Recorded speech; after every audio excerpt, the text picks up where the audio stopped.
The lightning split the sky like God's own whip cracking across the heavens. And Stella Thompson's mule decided right then that staying anywhere near this exposed trail was the worst idea in creation. One moment, she had been gripping the lead rope with whitening knuckles as rain lashed her face, and the next, the rope was burning through her palm as Juniper tore free and bolted into the darkness with every single supply she owned tied to his saddle.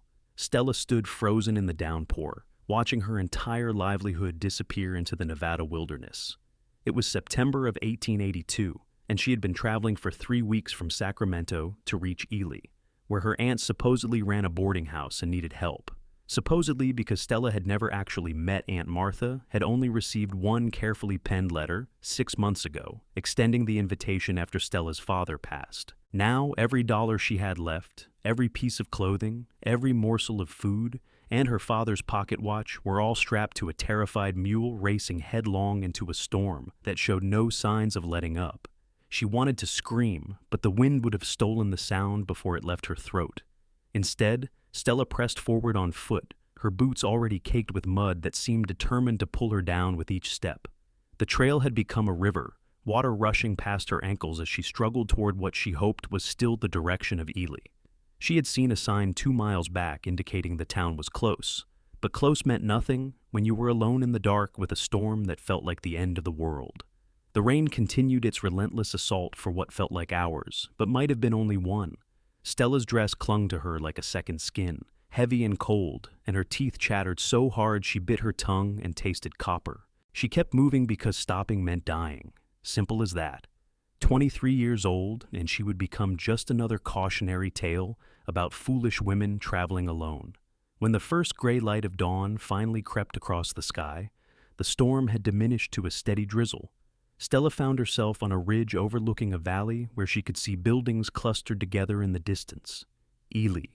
She had made it, technically, though without money or supplies or any way to prove who she was. The irony was not lost on her that she might reach her destination only to die of exposure on its doorstep. She started down the ridge, her legs shaking with exhaustion, when she heard it. Hoofbeats. Stella spun around, nearly losing her balance on the slick rocks, and saw a rider approaching from the north. He sat tall in the saddle, and even through the mist, she could see he was leading another animal. Her heart lurched. Could it be? As the rider drew closer, she recognized Juniper's distinctive white blaze, and the particular way he held his head when he knew he was in trouble. The mule plodded along behind the horse, looking wet and miserable, but mercifully still carrying all her belongings. The cowboy reined in his horse about 10 feet away, taking in the sight of her with eyes that were a startling shade of green, even in the dim morning light. He was perhaps 25 or 26, with dark hair plastered to his head from the rain, and a jaw that looked like it had been carved from granite. He wore the practical clothing of someone who worked outdoors for a living, all of it as soaked as her own dress. "This your mule?" he asked, his voice a low rumble that somehow cut through the sound of rain. "Yes," Stella managed, her voice hoarse from cold. "He ran off in the storm. I thought I had lost everything." The cowboy dismounted in one fluid motion, still holding both sets of reins. Up close, he was taller than she had realized, and there was something about the way he moved that spoke of easy competence. "Found him about 5 miles north of here, tangled in some brush. Took me the better part of the night to track him in that storm." Stella felt tears prick at her eyes and furiously blinked them back. She would not cry in front of this stranger, would not show any more weakness than her bedraggled appearance already revealed. "Thank you. I cannot tell you how much this means.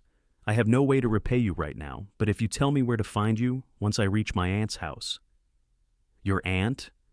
He was checking Juniper over, running capable hands down the mule's legs to ensure he had not injured himself. "Martha Thompson. She runs a boarding house in Ely." Something shifted in the cowboy's expression.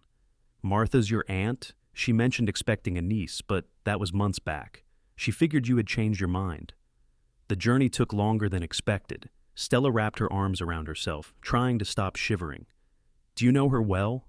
"Well enough. I work at the Consolidated Mine, stay at her boarding house when I am not out at the site. Name is Garrett Ellis." He extended a hand, then seemed to think better of it, given they were both soaked to the bone. "You look like you were about to fall over. Can you ride?" "I can manage." That was not what I asked. Garrett moved to Juniper's side and began checking the supplies, tightening straps that had loosened during the mule's wild flight. You are shaking so hard I can hear your teeth from here. You need to get warm and dry before you catch pneumonia. Stella wanted to argue, to insist she was fine. But another violent shiver cut through her, and she nearly lost her footing. Garrett caught her elbow, steadying her with a grip that was firm but careful. Pride is a fine thing, he said quietly, but it makes for a cold companion in a grave. Let me help you. There was no judgment in his tone, only a straightforward assessment of the situation. Stella found herself nodding before she had consciously decided to agree. Garrett guided her to his horse, a sturdy bay gelding with kind eyes, and helped her into the saddle. He swung up behind her, and Stella suddenly found herself pressed against a wall of warmth that made her realize just how cold she had become. "Hold on," Garrett said, and she felt him gather the reins. With Juniper's lead rope tied to his saddle, they started down the ridge toward Ely. The ride should have been uncomfortable. Stella had never been this close to a man who was not family, could feel every breath he took against her back, but she was too cold and too exhausted to care about propriety. She let herself lean against him, borrowing his warmth, and tried not to think about how solid he felt, or the way his arm curved around her to hold the reins, creating a pocket of shelter from the wind. "How did you track him in the dark?" she asked, partly to distract herself from the intimacy of their position, and partly because she was genuinely curious. "Practice and luck," Garrett replied. "I have been tracking livestock and prospectors in these hills for 5 years now. You learn to read signs even in bad conditions. The lightning helped, actually. Gave me enough light to see where he had torn through the brush. You could have been killed out in that storm. So could you." There was something in his voice she could not quite identify. "What made you keep walking instead of finding shelter?" "There was no shelter, and I needed to reach Ely." "Determined woman." "Desperate woman," Stella corrected. "There is a difference." She felt, rather than heard, his low chuckle. "Sometimes they amount to the same thing." Ely emerged from the mist like a mirage, buildings taking solid shape as they descended into the valley. It was not a large town, but it had the look of a place that was growing, with new construction visible among the older structures. The mining boom had brought prosperity here, Stella knew, though she understood little about how such things worked. Her world had been limited to her father's small dry goods store in Sacramento until his heart had given out, and she had found herself alone with debts and no prospects. Garrett guided them down the main street, which was empty at this early hour except for a few hardy souls already about their business. He stopped in front of a 2-story building with a freshly painted sign that read, "Thompson's Boarding House," in neat letters. "Here we are," he said, and Stella felt the loss of his warmth immediately as he dismounted. He reached up to help her down, and she slid from the saddle into his arms, her legs nearly buckling when her feet touched the ground. Garrett held her until she steadied herself, and for a moment they stood there in the gray morning light, his hands on her waist and her palms pressed against his chest. "Thank you," Stella said, looking up into those green eyes. "Truly, you saved my life. Just doing what anyone would do. That is not true, and you know it." She stepped back, putting proper distance between them, even though part of her wanted to stay in the circle of his arms. Most men would have taken the supplies and sold the mule. Something flickered across Garrett's face. "Then I suppose you have met some poor examples of men." Before Stella could respond, the boarding house door flew open and a woman appeared on the porch. She was perhaps 50, with gray-streaked brown hair pinned in a sensible bun, and a face that had weathered into handsome maturity. She wore a simple dress with an apron, and her eyes went wide when she saw Stella. "Lord have mercy, child. Is that you, Stella?" Martha Thompson descended the porch steps with surprising speed. "We have been watching for you this past month. When you did not come, I thought perhaps you had found other arrangements." "The journey took longer than planned," Stella said, and then found herself engulfed in a hug that smelled like cinnamon and lye soap. "You are soaked through and freezing," Martha declared, pulling back to examine her niece properly. "Garrett Ellis, what happened?" "Found her on the ridge," Garrett said, untying Juniper's lead rope from his saddle. "Her mule ran off in last night's storm. I tracked it down and brought them both in." Martha's expression softened as she looked at Garrett. "Bless you. Bring the mule around back to the stable, would you? and come back in for breakfast once you have seen to your horse. It is the least we can do." "No need for payment, Miss Martha. I am just glad I found them when I did." "It was not a request, young man. You will eat breakfast here, and that is final." Martha turned her attention back to Stella, ushering her toward the door. "Come inside right now. We need to get you into dry clothes and warmed up before you catch your death." Stella glanced back at Garrett, who was gathering Juniper's lead rope with a slight smile on his face. Their eyes met for a brief moment, and something passed between them that Stella could not name. Then Martha was pulling her inside, and the moment broke. The interior of the boarding house was warm and welcoming, with the smell of coffee and bacon wafting from what must be the kitchen. Martha guided Stella up a narrow staircase to a small room on the second floor that held a bed, a wardrobe, and a washstand with a pitcher and basin. "This will be your room," Martha said, already pulling blankets from a chest at the foot of the bed. "I know it is not much, but it is clean, and the roof does not leak. Well, mostly does not leak. There is a spot in the corner when it rains hard, but we can move the bed away from it." "It is perfect," Stella said honestly. After last night, any room with 4 walls and a roof seemed like paradise. Martha helped her out of her soaked dress, clucking her tongue at the state of Stella's skin, which had gone pale and clammy. She wrapped her niece in blankets and produced a dry nightgown from the wardrobe, then insisted on rubbing Stella's hands and feet vigorously to restore circulation. "You are lucky Garrett found you," Martha said as she worked. "He is one of the good ones, that man. Works harder than anyone I know, and honest as the day is long. Half the miners in this town would have sold your supplies and kept the money. That is what I told him." "Did you now?" Martha glanced up with interest. "And what did he say to that?" "That I must have met some poor examples of men." Martha laughed, a rich, warm sound. "That sounds like him. Too humble for his own good sometimes.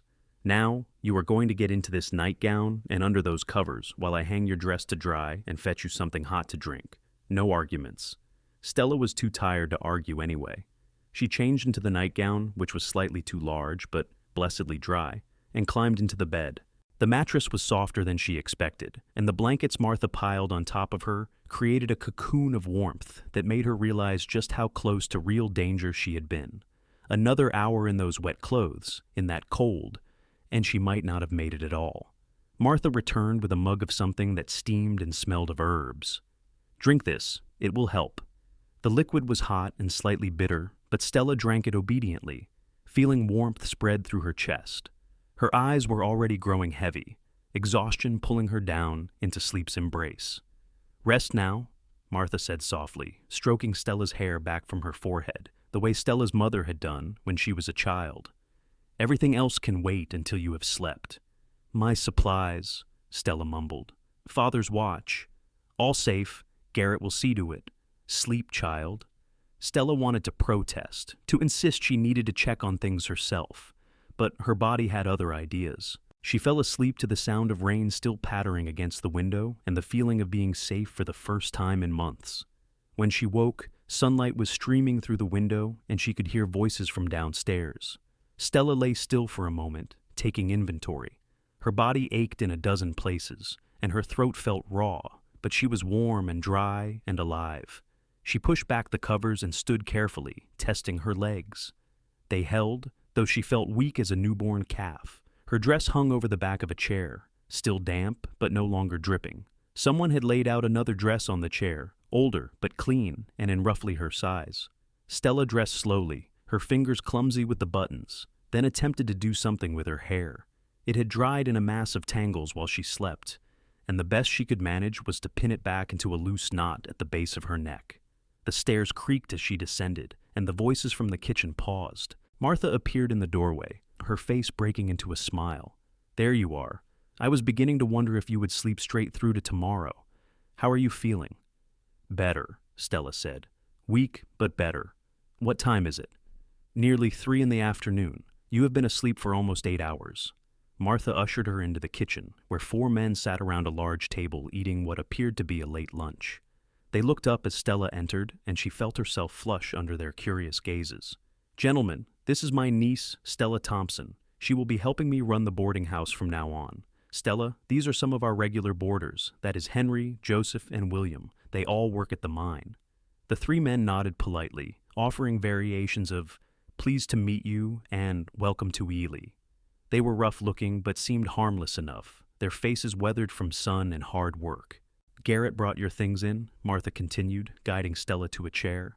"They are all upstairs in your room. He checked everything before he left, said it all seemed to be there." "He left?" Stella was surprised by the disappointment that flickered through her. "Had to get back to the mine, but he said he would stop by tomorrow to check on you." Martha set a plate in front of Stella, loaded with bacon, eggs, and thick slices of bread. "Now eat. You need to rebuild your strength." Stella discovered she was ravenously hungry. She ate everything on her plate and accepted seconds when Martha offered them. The boarders returned to their own meal and conversation, talking about ore quality and tunnel supports and other mining matters that meant nothing to Stella, but their voices were companionable, and she found the normalcy of it soothing after the terror of last night. After lunch, Martha showed her around the boarding house properly. There were 6 rooms for boarders upstairs, all currently occupied, and Martha's own room at the back of the first floor. The kitchen was large and well-equipped, with a massive stove that Martha clearly took pride in. There was a parlor with comfortable furniture, where the boarders could relax in the evenings, and a dining room where communal meals were served. "Most of our business is miners," Martha explained. "They work long shifts and want a clean bed and hot food when they get off. Nothing fancy but reliable. I also take in mending and do laundry for some of the bachelor prospectors who have staked claims in the hills. It keeps us busy and brings in decent money." "What would you like me to do?" Stella asked. "For today, nothing except rest. Tomorrow, we can talk about dividing up the chores. I will warn you now, it is not easy work. Cooking for 8 people 3 times a day, keeping the rooms clean, dealing with the laundry. But the boarders are good men for the most part, and the work is steady." "I am not afraid of hard work," Stella said. "My father and I ran his store together after my mother died. I know how to manage accounts and inventory, how to deal with customers." Martha patted her hand. "I suspected you were a capable woman. Your father raised you right, from what little he wrote in his letters." "You corresponded with my father?" "A few times over the years. Not often, but enough to know he was proud of you." Martha's expression grew sad. "I was sorry to hear about his passing. Heart trouble is a terrible thing. My own husband went the same way, 15 years back now." They spent the rest of the afternoon in quiet conversation, Martha sharing stories about the town and the various characters who inhabited it. Stella learned that Ely had grown substantially in the past few years, thanks to copper deposits discovered in the nearby hills. The consolidated mine was the largest operation, employing over 200 men, but there were dozens of smaller claims and prospectors trying their luck. "It is a good time to be here," Martha said. "The town is growing, but it has not gotten too wild yet. We have law and order, a doctor, even a school teacher. Give it another few years and we will be downright civilized." That evening, Stella helped Martha prepare dinner for the boarders. It felt good to have something to do with her hands, and the routine of cooking was familiar and comforting. The men who filed in at 6 o'clock were tired and hungry, and they attacked their meals with the single-minded focus of people who had done hard physical labor all day. Garrett was not among them, and Stella told herself she was not disappointed. He had his own life, his own concerns. The fact that he had rescued her did not mean anything beyond simple human decency. Still, she found her eyes drifting to the door more than once during the meal. After dinner, she helped Martha clean up and then excused herself to her room. Her supplies were indeed all there, neatly stacked against one wall. Stella opened the saddlebag where she kept her most precious possessions and pulled out her father's pocket watch. The silver case was dented and tarnished, but it still ticked steadily when she held it to her ear. She pressed it against her heart, letting herself feel the grief she had been holding at bay for months.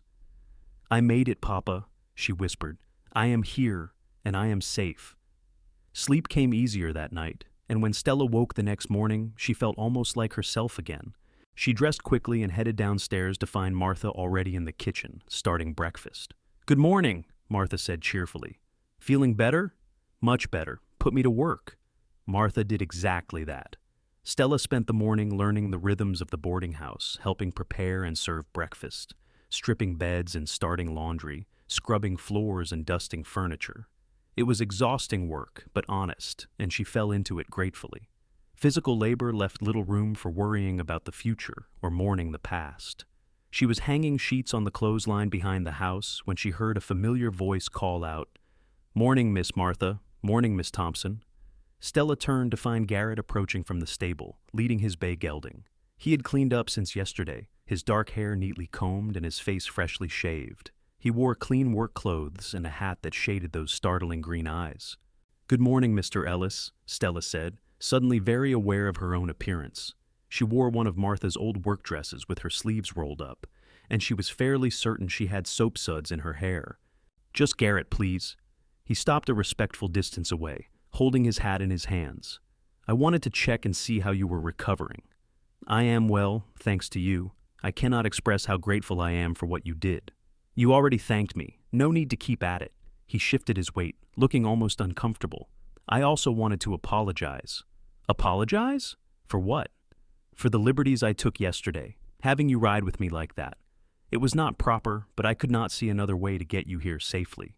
Stella felt warmth flood her face, though whether from embarrassment or something else she could not say. "You saved my life, Garrett. I think propriety can be forgiven under the circumstances. Still, I would not want you to think I was taking advantage. I never thought that for a moment." She met his eyes directly. "You were nothing but a gentleman." Something in Garrett's expression relaxed. "Good, that is good." He cleared his throat. "Well, I should let you get back to your work. Just wanted to make sure you were all right." "I am, truly." He nodded, settling his hat back on his head. "I am glad to hear it. I expect I will be seeing you around then. I take most of my meals here when I'm in town. Then I will see you at dinner." Garrett smiled, a slow, genuine expression that transformed his serious face, and Stella felt something flutter in her chest. He touched the brim of his hat in farewell and led his horse toward the stable. Stella watched him go, aware that she was staring and unable to quite stop herself. "He is a good man," Martha said from behind her, and Stella nearly jumped out of her skin. She had not heard her aunt approach. "You startled me." Clearly, you were rather focused on watching him walk away. Martha's eyes sparkled with amusement. "As I said, he is a good man, hard-working, honest, respectful. Not much of a talker, but he has a kind heart." "I was simply thanking him for his help," Stella protested. "Of course you were, and he rode all the way into town on his day off just to check on your health, out of pure selflessness." Martha picked up a wet sheet and began pinning it to the line. "I may be old, child, but I am not blind." Stella felt her cheeks heat again. "Nothing has happened. Nothing will happen. I have only just arrived, and I need to focus on helping you with the boarding house." "Who said anything about things happening?" Martha asked innocently. "I am simply making an observation, though I will say this. You could do far worse than Garrett Ellis. He has been alone too long, that one. Works himself to the bone and rarely takes time for pleasure. It would do him good to have someone worth coming home to." "Aunt Martha!" "What? I am simply speaking truth. You are both young, both unmarried, both in need of someone to care for. Where is the harm in acknowledging such things?" Stella opened her mouth to argue, then closed it again. Martha wasn't wrong exactly. She simply was not ready to think about such matters. The wound of losing her father was still too fresh, and she had only just arrived in Ely. Romance was the last thing on her mind, except it was not, apparently, because she found herself thinking about Garrett throughout the rest of the day. The way he had held her on his horse, keeping her safe and warm. The careful way he had checked her over when they arrived, making sure she was steady on her feet before letting go. The genuine concern in his eyes when he asked how she was feeling. By the time dinner rolled around, Stella had worked herself into a state of nervous anticipation. She helped Martha prepare a roast with vegetables and fresh bread, trying to focus on the cooking and not on the fact that Garrett would be sitting at the table soon. The boarders arrived in their usual staggered fashion, washing up and settling into their customary seats. Garrett came in last, and Stella noticed he had changed into a clean shirt and combed his hair again. Their eyes met across the room, and he nodded to her before taking his place at the end of the table. Dinner was a lively affair, with the men trading stories about their day and joshing each other in the way of people who worked together regularly. Garrett participated less than the others, but when he did speak, the other men listened. There was a quiet authority to him that commanded respect without demanding it. Stella served the meal alongside Martha, keeping the platters full and making sure everyone had what they needed. Every time she passed near Garrett, she was intensely aware of his presence. Once, when she was refilling his coffee cup, their fingers brushed accidentally and she nearly dropped the pot. "Careful," Garrett said quietly, steadying her hand with his own. "Sorry, clumsy of me. You are still recovering. That was quite an ordeal you went through." "I am fine, really." "Are you always so determined to convince everyone you are fine?" The question caught her off guard. Stella met his eyes and found them watching her with an intensity that made her breath catch. "Usually, yes." "Why is that?" "Because the alternative is admitting I need help, and that has never served me well."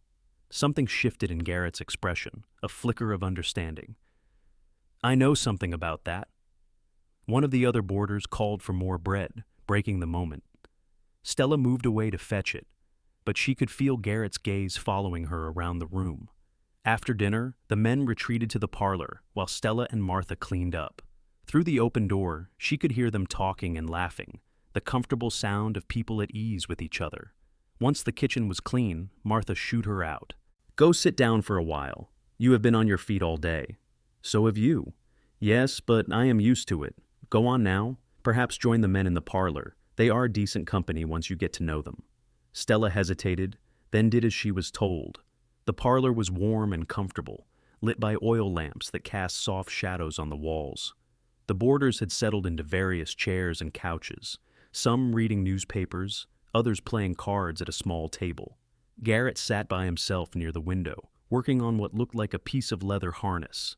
"Come to join us, Miss Thompson," one of the men called. Henry, she thought his name was. "If I am not intruding." "Not at all. We could use some civilization around here. These fellows forget their manners when it is just us men." Stella took a seat in an empty chair, trying to look more comfortable than she felt. She was used to running a store, not socializing in a boarding house parlor. The men returned to their conversations, which ranged from mining to town politics to speculation about whether the new school teacher was unmarried. Garrett remained quiet, focused on his work. His hands moved with practiced skill as he stitched the leather, and Stella found herself watching the way his fingers worked the awl and thread. They were strong hands, calloused from hard work, but they moved with surprising delicacy. As if sensing her attention, Garrett looked up. Their eyes met and held. Without speaking, he rose and crossed to where she sat, settling into the chair beside her. "How are you settling in?" he asked, keeping his voice low enough that their conversation was private despite the others in the room. "Well, I think Martha is a good teacher and the work is familiar enough. It is a big change from running a store, I would imagine. Different, but not entirely unfamiliar. Dealing with customers and dealing with boarders requires many of the same skills." Stella paused. "Martha told me you work at the Consolidated Mine. What do you do there?" "Various things. Mostly I am a scout and tracker. I help locate new veins of ore, map out the tunnels, track down missing supplies or equipment. Sometimes I guide newcomers through the hills when they stake claims." "That is how you knew how to track juniper." "That is part of it. I also grew up on a ranch in Wyoming, learning to track cattle and horses before I could properly ride myself." "What brought you to Nevada?" Something flickered across Garrett's face, there and gone too quickly to identify. "Needed a change. The ranch was my father's dream, not mine. When he passed 5 years ago, I sold my share to my brother and headed west." "I am sorry about your father. It was his time. He lived a good life." Garrett paused. "Martha told me you lost your father recently. That must have been hard." "It was. It still is." Stella found herself speaking more freely than she had expected. One day he was fine, laughing at something a customer said. The next day his heart just stopped. The doctor said it was quick, that he did not suffer. I suppose that is meant to be comforting, but it just felt cruel. No warning, no time to say goodbye. At least you had him as long as you did. Some folks do not get that. There was something in the way he said it that made Stella look at him more closely. "You are thinking of someone specific." "My mother. She died when I was 8. Fever took her in 3 days. That was worse in some ways, watching her slip away and not being able to do anything about it." They sat in companionable silence for a moment, two people who had both known loss and understood the shape of it. Around them, the other boarders continued their conversations and games, but Stella was intensely aware of only Garrett beside her. "I should let you get back to your mending," she said eventually, though she made no move to rise. "It can wait. I would rather talk with you, if you are willing." "What would you like to talk about?" "Anything, everything. What you like to read, what you think of Ely so far, whether you prefer coffee or tea. I want to know you, Stella." The use of her given name sent a shiver through her that had nothing to do with cold. "That is rather forward, Mr. Ellis." "Garrett," he corrected. "And yes, I suppose it is. But I learned a long time ago that life is too short to dance around what you want. You interest me. I would like to know you better. If that is too forward, tell me now, and I will keep my distance." Stella should have been shocked, should have told him that proper courtship required more subtlety and time. Instead, she found herself saying, "I prefer tea to coffee, though I will drink either.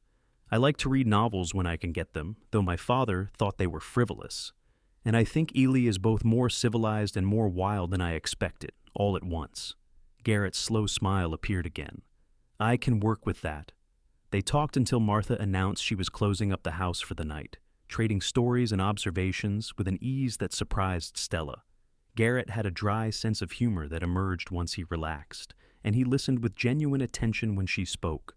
By the time they said goodnight, Stella felt like she had known him far longer than 2 days. The next few weeks fell into a rhythm that became familiar. Stella worked alongside Martha during the day, learning the ins and outs of running the boarding house.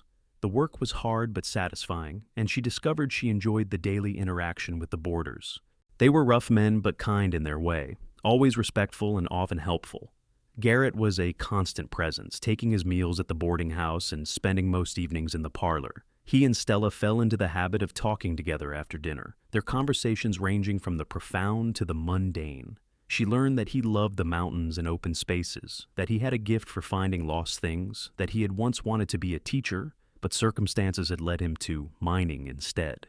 He learned that she had dreams of someday running her own business, that she missed her father terribly but was trying to build a new life, that she was more afraid of being helpless than of being alone. Martha watched their growing friendship with approval, never commenting directly, but making sure they had opportunities to spend time together.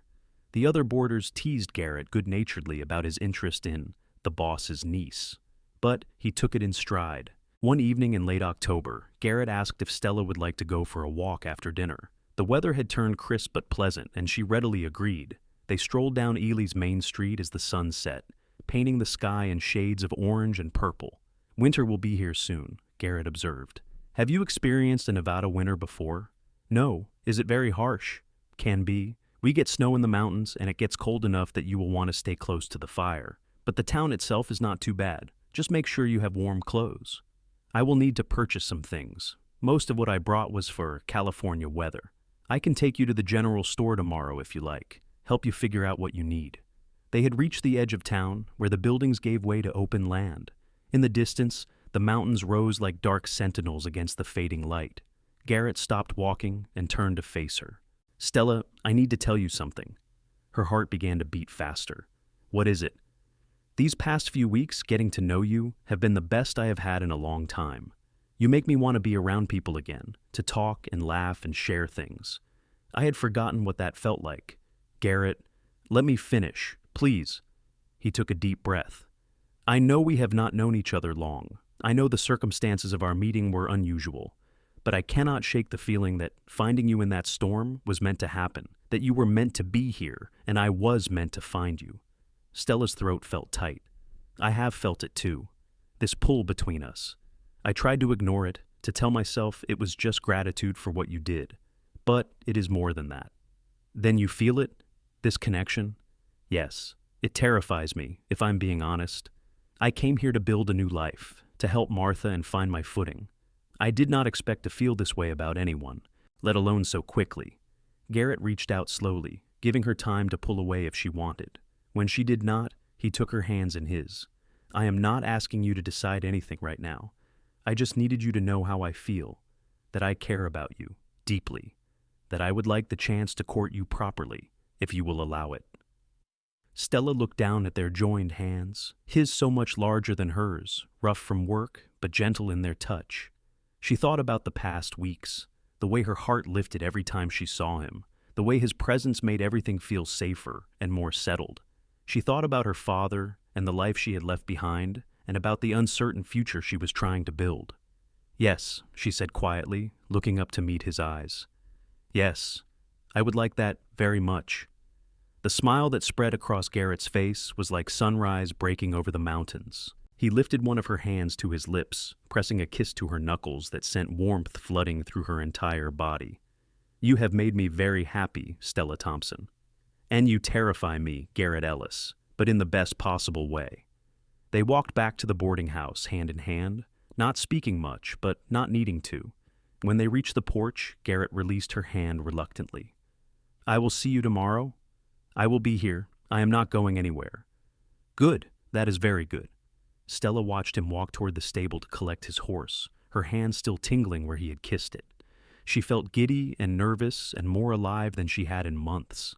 When she went inside, Martha was waiting with a knowing smile. So, her aunt asked her, so he has asked to court me, and I have agreed. About time. I was beginning to think you both would dance around each other all winter. It has only been a few weeks, and yet you both look at each other like you have been waiting your whole lives. Time does not always matter when the connection is right. Martha hugged her niece tightly. I am happy for you, child. You deserve someone good, and Garrett is as good as they come. That night, Stella lay in bed thinking about the future for the first time with hope instead of fear. She did not know what would happen with Garrett, where this courtship would lead, but she was willing to find out. For the first time since her father's death, she felt like she was exactly where she was meant to be. The courtship that followed was everything Stella had not known she wanted. Garrett was attentive without being overbearing, romantic without being foolish. He brought her small gifts, a pretty rock he found while surveying, wildflowers before the frost killed them, a book he thought she would enjoy. He took her on walks and taught her about the land around Ely, showing her the places he loved and sharing the stories behind them. They talked about everything and nothing, finding that their views aligned on the things that mattered, while their differences made conversations interesting rather than contentious. Garrett had a way of listening that made Stella feel truly heard, and she found herself sharing thoughts and feelings she had never voiced before. In early November, Garrett invited her to attend a town dance. Stella spent the entire day in nervous anticipation, borrowing one of Martha's nicer dresses and attempting to do something elegant with her hair. When Garrett arrived to collect her, the look on his face told her the effort had been worth it. You look beautiful, he said simply, offering his arm. The dance was held in the town hall, which had been decorated with autumn leaves and lanterns. It seemed like half of Ely had turned out, the miners and shopkeepers and families all mingling together. A small band played in the corner, and the wooden floor had been polished until it gleamed. Garrett was a surprisingly good dancer, leading her through reels and waltzes with confident ease. Stella laughed more that night than she had in months, swept up in the music and the movement and the joy of being young and courted by a good man. During a slower dance, Garrett pulled her a little closer than was strictly proper. Are you having a good time? He asked, his breath warm against her ear. The best time? I cannot remember when I last danced. You are very good at it. My mother taught me when I was young. She said every lady should know how to dance, even if she never got the opportunity. Your mother was a wise woman. They swayed together in comfortable silence for a moment, and then Garrett said, Stella, I need to tell you something. Her heart skipped. That sounds ominous. Not ominous, just important. He guided them to the edge of the dance floor, away from the crowd. I have been offered a promotion at the mine. They want me to become the head surveyor, overseeing all the mapping and exploration operations. Garrett, that is wonderful. You must be so pleased. I am. It is good money and better prospects. But it also means I will be spending more time out in the field, sometimes for days at a time. I wanted you to know before I accepted, to make sure you understand what that would mean for us. Stella considered this. You are asking if I can handle you being away? I suppose I am. Garrett Ellis, I appreciate your consideration, but I am not so fragile that I cannot manage a few days apart. You should absolutely accept this promotion. You have earned it. You are sure? Completely sure. I am proud of you. The relief on his face was evident. He pulled her back onto the dance floor, holding her perhaps a bit closer than before, and Stella rested her head against his shoulder, breathing in the scent of soap and leather and something uniquely him. As autumn deepened into winter, their relationship continued to grow. Garrett accepted the promotion and threw himself into his new responsibilities with characteristic dedication. When he was away, Stella missed him with an intensity that surprised her, but she kept busy with the boarding house and enjoyed the way her heart lifted when he returned. He always came to her first when he got back to town, no matter how tired or dirty from days in the field. He would stand in Martha's kitchen with trail dust still on his clothes and tell Stella about what he had seen, the new veins of ore they had discovered, or the unexpected beauty of a hidden canyon, and she would listen and ask questions and make him laugh with her observations about life at the boarding house. In December, a major snowstorm hit Ely. Garrett had been out surveying for nearly a week, and Stella found herself increasingly anxious as the snow piled up and there was no word from him. Martha tried to reassure her that Garrett knew these mountains better than anyone and would be fine, but Stella could not shake her worry. On the third day of the storm, just as darkness was falling, there was a pounding on the boarding house door. Stella ran to answer it and found Garrett standing on the porch, covered in snow and ice, but grinning. "Sorry I'm late," he said. The storm complicated things. Stella did not think. She threw her arms around him, not caring that he was freezing and soaking wet, just needing to feel that he was real and solid and safe. Garrett wrapped his arms around her in return, holding her tight.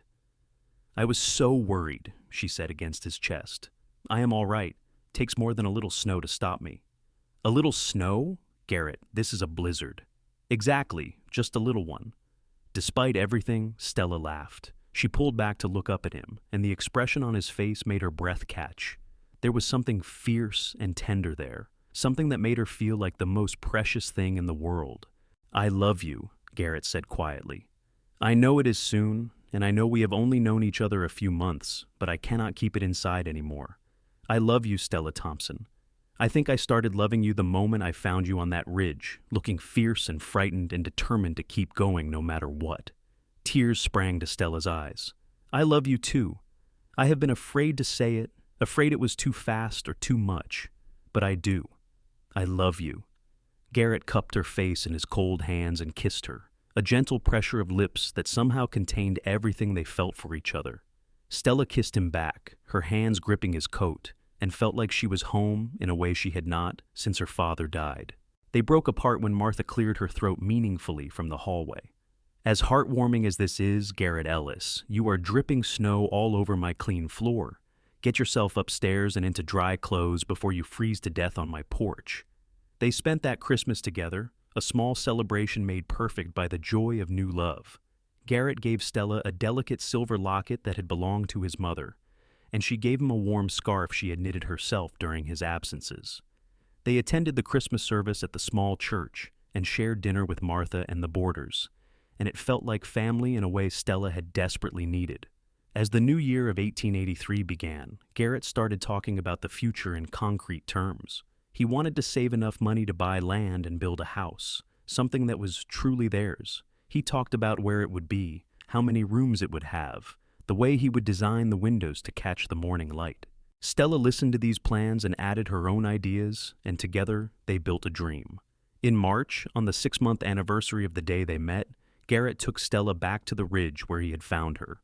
The storm that day had been replaced by crystal-clear skies and air so clean it hurt to breathe. They stood looking out over the valley, and Garrett took her hands in his. "6 months ago, I found you here, and my life changed," he said. "You have brought light and laughter and love into days that had grown too dark. You have made me believe in futures I had stopped imagining. Stella Thompson, would you do me the honor of becoming my wife?" He pulled a small box from his pocket and opened it to reveal a simple gold band with a modest diamond. It was not fancy or elaborate, but it was beautiful in its sincerity. Stella's vision blurred with tears. Yes, of course I will marry you." Garrett slid the ring onto her finger, and it fit perfectly. He kissed her there on the ridge where their story had begun, and Stella felt like everything in her life had been leading to this moment. They were married in May, in the same small church where they had celebrated Christmas. Martha cried happy tears and helped Stella into a simple but lovely white dress. The boarders all attended, along with Garrett's crew from the mine and what felt like half of Ely. It was a beautiful ceremony, filled with joy and promise. The wedding night was spent at the boarding house, in Stella's room that would soon no longer be hers. Garrett was gentle and patient, and Stella felt cherished in a way that made her understand what it meant to truly become one with another person. They lay awake afterward, talking and laughing quietly, planning the life they would build together. Garrett had saved enough for a down payment on a piece of land just outside of town, where he planned to build their house. In the meantime, they would continue living at the boarding house, saving every penny they could. Stella would keep helping Martha, and Garrett would continue his work at the mine. The next few months were a flurry of activity. Garrett spent every spare moment working on their house, and on Sundays, Stella would join him, the two of them laboring side by side. The structure rose slowly but steadily, taking shape from Garrett's careful plans. It was not large, but it was solid and well built, a home that would shelter them and any children they might have. In August, Stella realized she was pregnant. She told Garrett on a Sunday afternoon as they sat on the porch of their nearly finished house, watching the sun set over the mountains. For a moment, he just stared at her, and then he let out a whoop of joy that probably carried all the way to town. He picked her up and spun her around, laughing, and Stella clung to him and laughed too, dizzy with happiness and the rotation. "We are going to have a baby," Garrett kept saying, like he could not quite believe it. "We are going to be parents." "Are you happy?" Stella asked, though she could see the answer on his face. "Happy does not begin to cover it. I am beyond happy. I am blessed." They moved into their house in September, exactly 1 year after the storm that had brought them together. It still needed finishing touches, but the important parts were done. They had a roof overhead, a working stove, a bed they had built themselves. It was theirs, earned through hard work and built with love. The winter of 1883 was gentle compared to the previous year, and Stella's pregnancy progressed smoothly. She continued helping Martha part-time, but Garrett was adamant that she not overwork herself. He fussed over her in ways that were both endearing and occasionally exasperating, always making sure she had eaten enough, rested enough, stayed warm enough. In March of 1884, their son was born. The labor was long and difficult, but when Stella finally held her baby in her arms, she understood what Martha had meant about love that transcended everything else. They named him Thomas James Ellis, after Garrett's father and Stella's father, and he was perfect in every way. Garrett cried when he held his son for the first time, tears streaming down his face as he stared at the tiny bundle in wonder. "He is so small," he kept saying. "How can anything be so small?" "He will grow," Stella said, exhausted but happy. "Give him time." "I am going to teach him everything," Garrett declared. "How to track and ride and build things, how to be a good man." "You are already teaching him that, just by being his father." They fell into the rhythms of new parenthood, the exhaustion and the joy all mixed together. Garrett continued working at the mine, but spent every moment he could at home with his family. Stella marveled at how gentle he was with Thomas, this big, strong man who could track through wilderness and map mountain ranges, cradling their tiny son with infinite tenderness. As Thomas grew from infant to toddler, their life continued to settle and expand. Garrett received another promotion and a substantial raise, and they were able to add on to their house, creating more space for their growing family. Stella discovered she was pregnant again in the spring of 1886, and their daughter, Grace Ellen Ellis, was born that December. Grace was different from Thomas from the start, more vocal and demanding where he had been quiet and content. She kept them on their toes, this spirited little girl who seemed determined to explore every corner of her world. Garrett adored her, his little daughter who had his green eyes and Stella's determined chin. The years passed in a blur of happiness and hard work. Thomas grew into a thoughtful, observant boy who followed his father everywhere he was allowed. Grace grew into a bright, fearless girl who Martha said was exactly like Stella had been as a child. Garrett continued to excel at the mine, eventually becoming the chief surveyor for the entire operation. Stella managed their household and helped Martha as much as she could, though Martha was getting older and talking about retiring. In 1889, Martha finally did retire, selling the boarding house to a young couple from California and moving into a small house near Stella and Garrett. She loved being close to her great-niece and great-nephew, spoiling them shamelessly and filling them with stories about their parents' courtship. One evening in the autumn of 1891, nearly 9 years after that fateful storm, Stella and Garrett sat on their porch watching Thomas and Grace play in the yard. The mountains in the distance glowed gold in the setting sun, and the air smelled of pine and autumn leaves. "Do you ever think about that night?" Stella asked, leaning against Garrett's shoulder. "The storm and Juniper running off?" "All the time," Garrett admitted. "I think about how easily things could have gone differently. If I had not been out that night, if I had not seen the tracks, if I had decided the storm was too dangerous to track him, we might never have met. But you were, and you did, and here we are." "Here we are," Garrett echoed, pulling her closer. "With two beautiful children, a home we built ourselves, and a life I could not have imagined 9 years ago. Do you have any regrets?" Garrett turned to look at her fully. "Not a single one. Everything I have ever wanted is right here. You, our children, this life. It is more than I ever hoped for." Stella kissed him softly. "I love you, Garrett Ellis." "I love you too, Stella Ellis. Thank you for losing your mule in that storm." Stella laughed, the sound carrying on the evening breeze. "Thank you for being crazy enough to track him down." They sat together as the sun continued its descent, watching their children play and counting their blessings. In the distance, the mountains stood eternal and unchanging, witnesses to the life they had built and the love that had started with a terrified mule and a determined cowboy willing to brave a storm. Thomas came running up to the porch, out of breath and excited. "Papa, Grace said you can track anything. Can you track a rabbit? I want to see one up close." Garrett grinned. "I can indeed track a rabbit. Want to learn how?" "Yes." "Then go get your sister, and we will have a lesson before it gets too dark." Thomas raced off, calling for Grace, and Stella shook her head fondly. "You are going to spoil them." "That is what fathers are for," Garrett replied, standing and offering her his hand.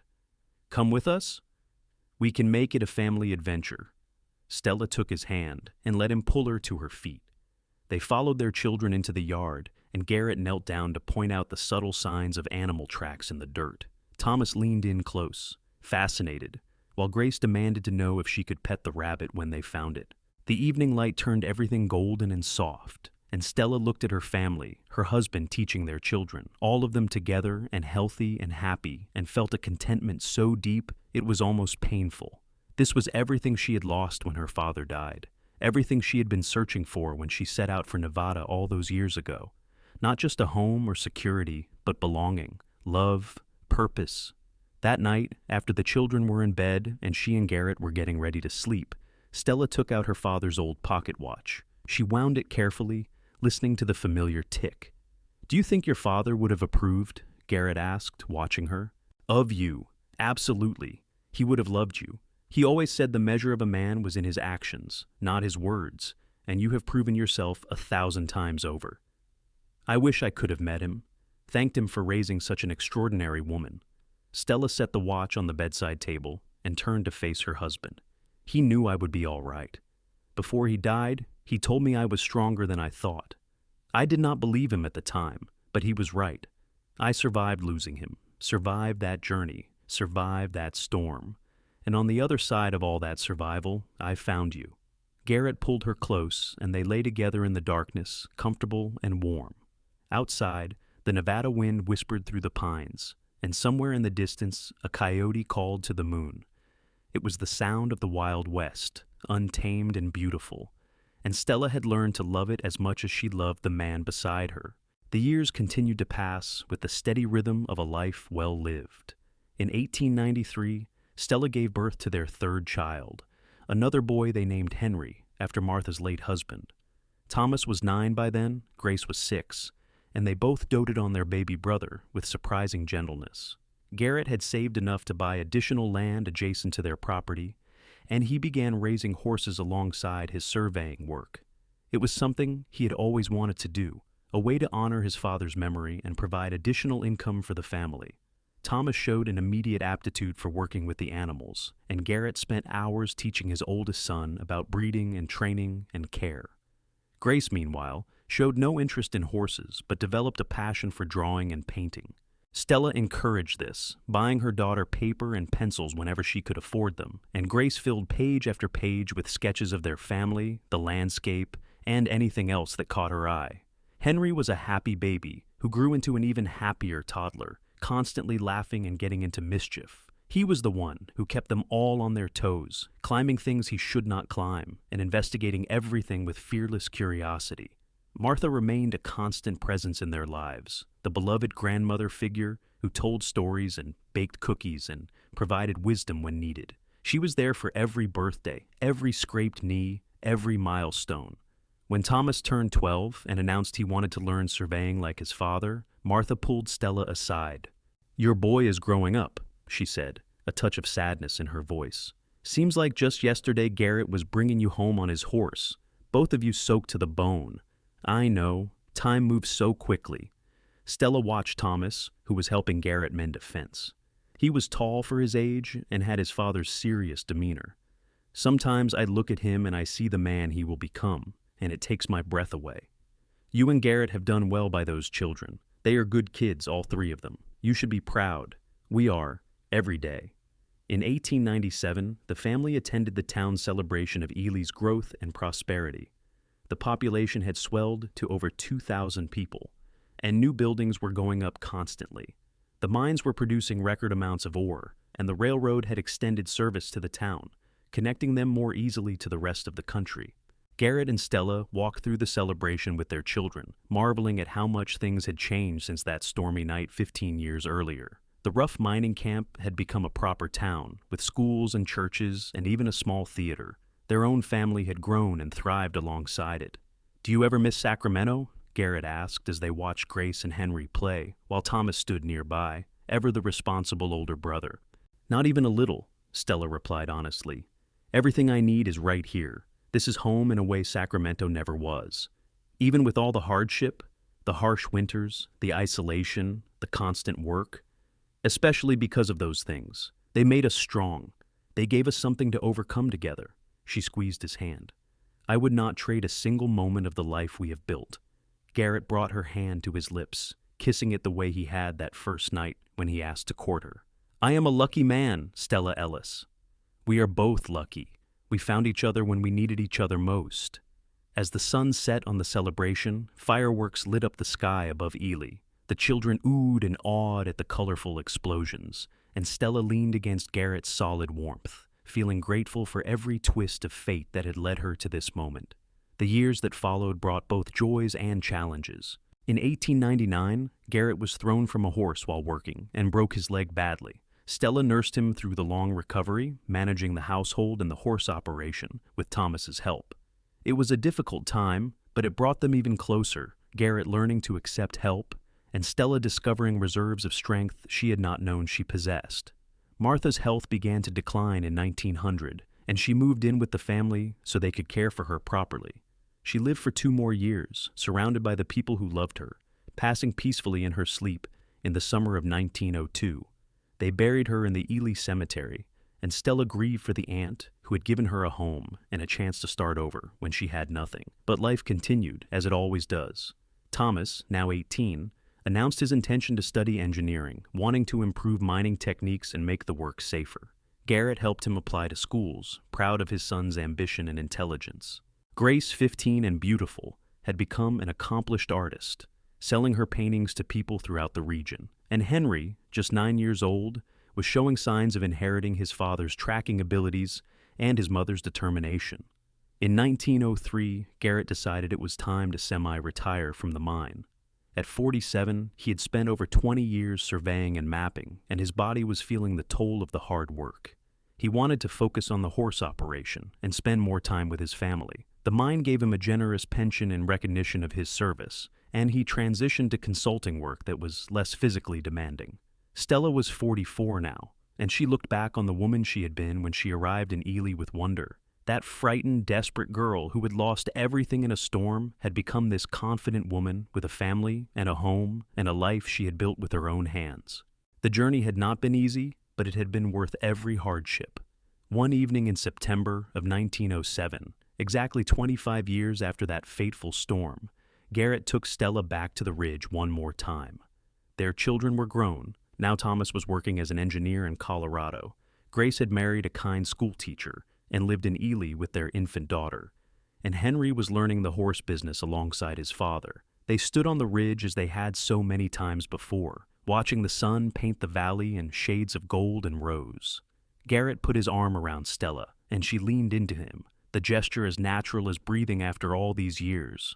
25 years, Garrett said softly. A quarter of a century since I found you here. The best 25 years of my life, Stella replied. Every moment worth living because I lived them with you. We have built something good, haven't not we? A family, a home, a legacy. We have built something extraordinary. 3 children who are making their own ways in the world, each of them strong and capable. A business that thrives, a love that has weathered every storm.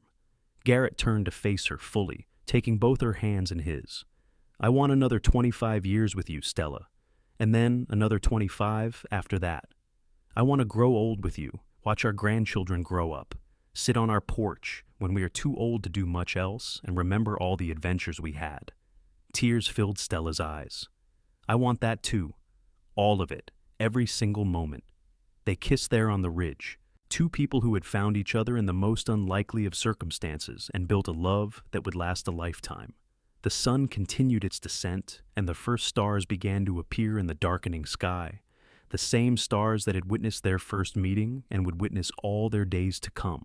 As they walked back to their home, hand in hand, Stella thought about her father's pocket watch, which she had given to Thomas when he left for college. Time was the most precious gift, each moment a treasure not to be wasted.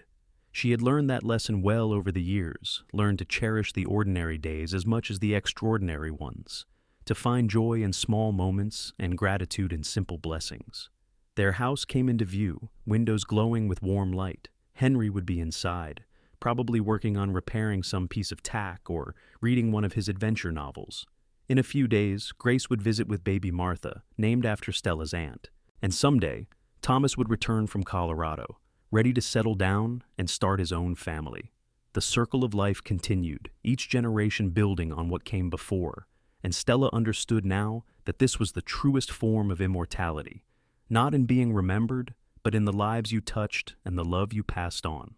Her father lived on in her, and she would live on in her children and their children after them. Garrett opened the door for her, and warmth spilled out along with the smell of the stew Henry had promised to make for dinner. Stella stepped inside, into the home they had built and the life they had created, and felt nothing but gratitude for the storm that had taken her supplies and the cowboy who had tracked them down. Because in losing everything, she had found the thing she had been searching for all along, a place to belong, a person to love, and a future worth building one day at a time. The years that followed were gentle ones, filled with the quiet joys of a life well lived. Garrett and Stella watched their family continue to grow. Grace and her husband had 2 more children, boys who reminded Stella of Thomas when he was young.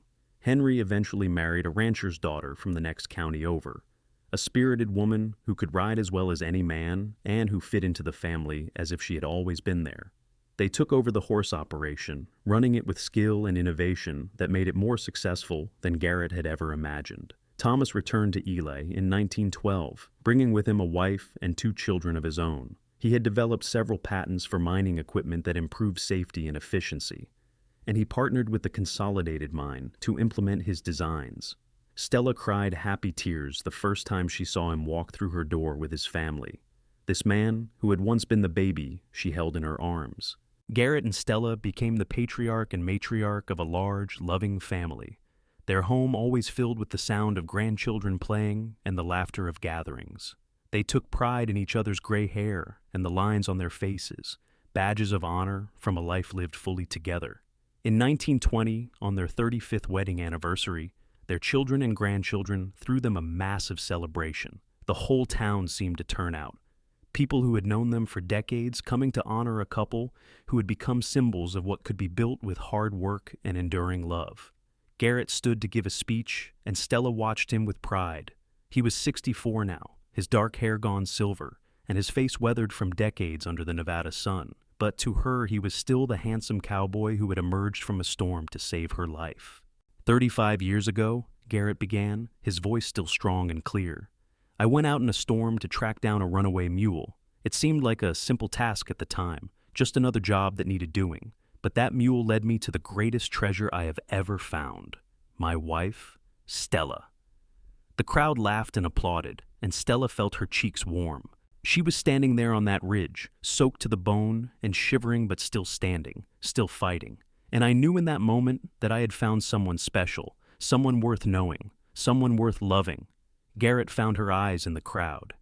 These 35 years have been the greatest adventure of my life. We have built a home, raised incredible children, weathered storms both literal and metaphorical.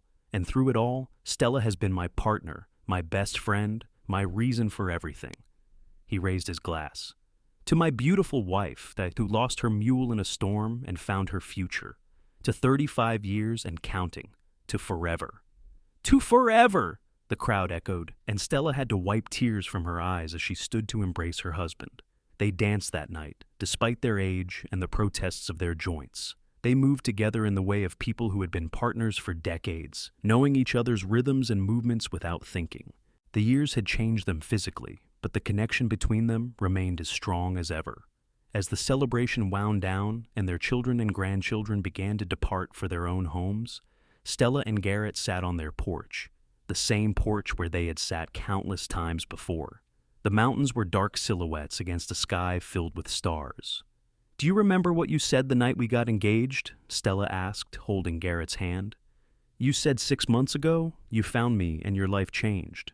"I remember every word I have ever said to you," Garrett replied. "My life changed too. I thought I had lost everything in that storm. My supplies, my security, any chance at a future. But really, I was being given everything I needed to find my way to you. Fate works in mysterious ways." "Do you believe in fate? After all these years?" Garrett considered the question seriously. "I believe in choices. I chose to go out in that storm. I chose to track your mule instead of waiting until morning. I chose to bring you back safely, to check on you the next day, to court you and marry you and build this life with you. But I also believe that somehow, those choices were always going to lead me to you. Does that make sense?" "Perfect sense. We chose each other over and over again, every day for 35 years. And I would choose you again every time." They sat in comfortable silence, two people who had loved each other through youth and middle age and into the beginning of their golden years. Inside, the grandfather clock that had been a gift from Martha chimed midnight, and a new day began.